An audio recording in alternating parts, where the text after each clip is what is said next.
Welcome back. We're speaking with Reza, an award-winning Iranian-born photographer and humanitarian activist. Now, we've talked about your early years and how you got into photography, and a lot of it was based around documenting injustice. But if you're able to make this kind of comparison, looking at your work, how is it different? What is it that makes you think stand out among your peers?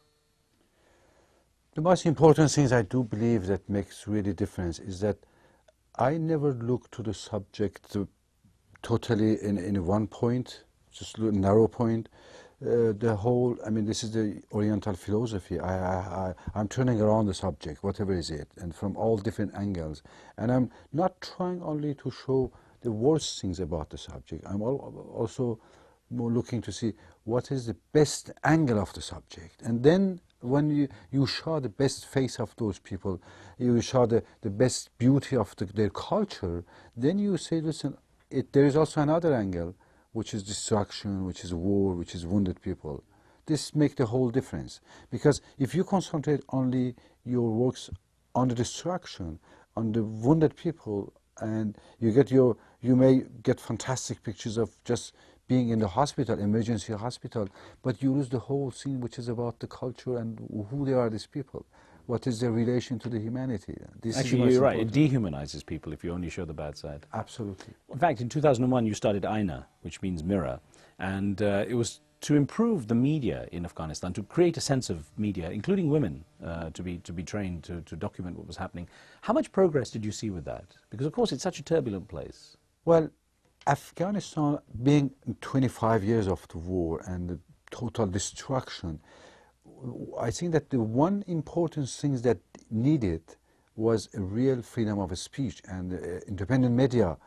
That's how you can bring democracy to a country. If you want to bring democracy to Afghanistan, it should be through a democratization of the freedom of speech, the magazine, the newspapers, the children education. These are the main things that I do believe is the future of the humanity that we have to work on it. So Aina's goal is, which was in Afghanistan, but it is a more international. We are now launching the whole concept in Africa, in Asia, in South America. A huge organization is going to be created based on the model of what I was doing, that empowering women in the media will help bring the peace in the future.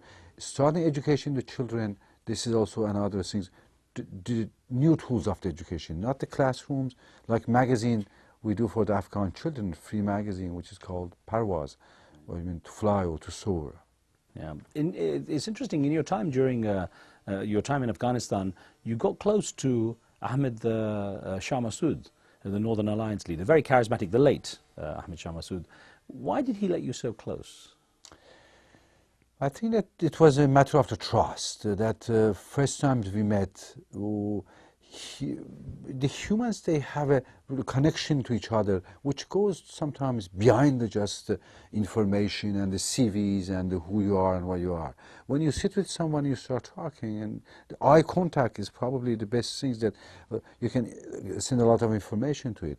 But because also, when I met him in '85 first times, we had the same ages, we speak the same languages, we are both, he was a civil engineer, I was an architect, we were all somehow activists. I was in prison, he was in exile in Reza, and we were all fighting for the same things, bringing democracy, bringing the freedom in our country. I was from Iran, he was from Afghanistan.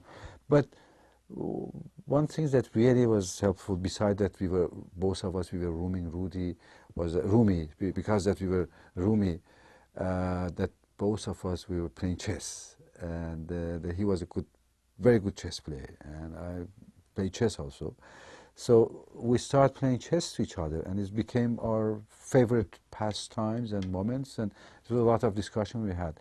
It takes, I was almost 17 years on and off, this friendship continued with Massoud. Also, you got some great pictures of Yasser Arafat too. Yasser Arafat was another leader that I did a lot of works with him, especially when he was under siege.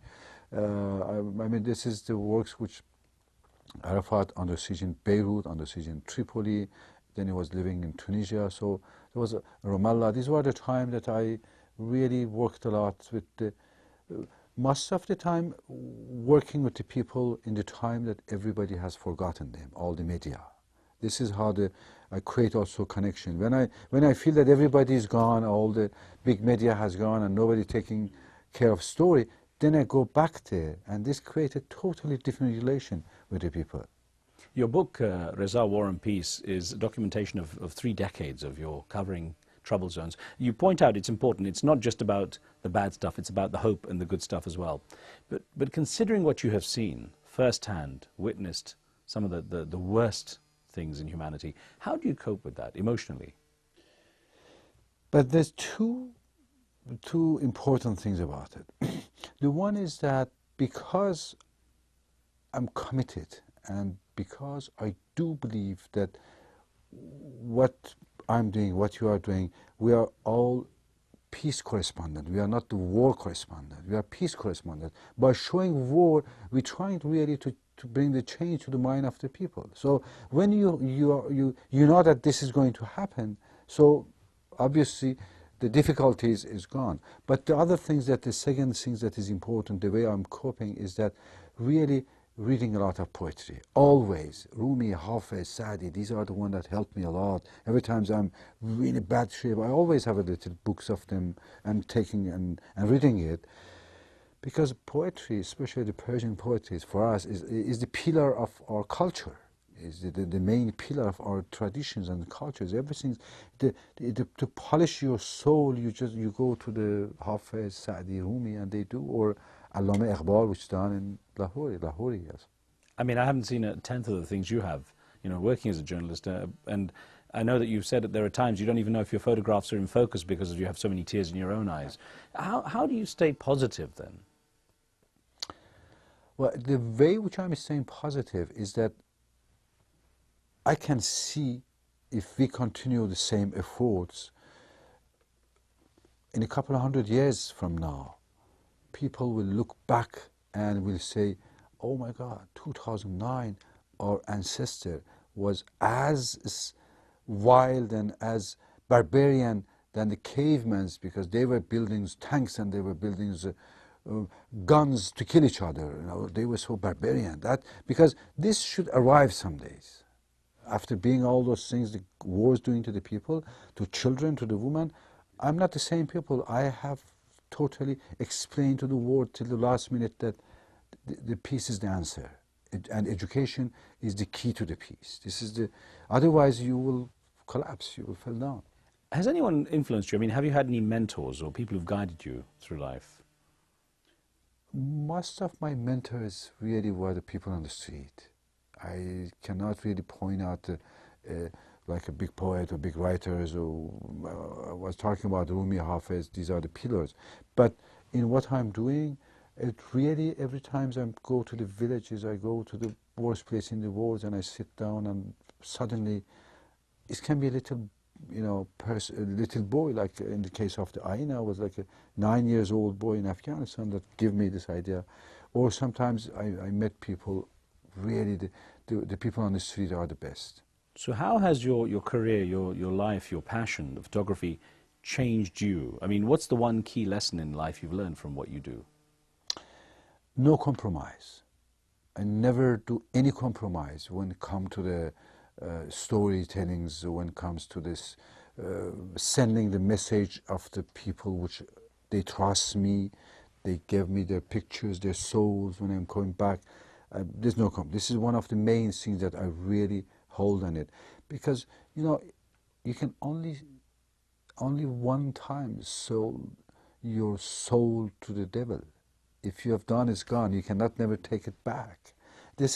Our challenge is always make sure that we will not be fell down from the past, which is a just past that we decide. I mean, we think is it, and never give up our soul to the devil, because it's gone. Well, your wife Rachel and your kids have to be very patient because of the amount you travel. How hard is it to hold the family life together because of the amount time you spend on the road? Well, I'm really lucky because Rachel, she's a writer, and also she knows deeply what is my mind, why I'm doing this, and she totally accepts. Not only this, being French, she speaks Farsi sometimes better than many other Iranians that live in Paris. That is very important. She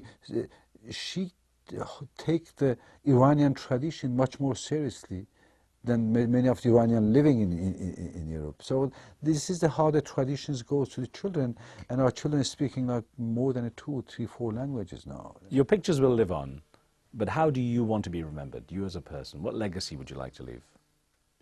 Well, I think that my photographs, my acts, my photographs, and this new international organization which I'm hoping to launch, which is about the children in magazine education, these are the main things that I would like to remain even gone. Reza, thank you very much for your time. It was such a pleasure. It was a pleasure for me. Thank you. Thank you. Thank you.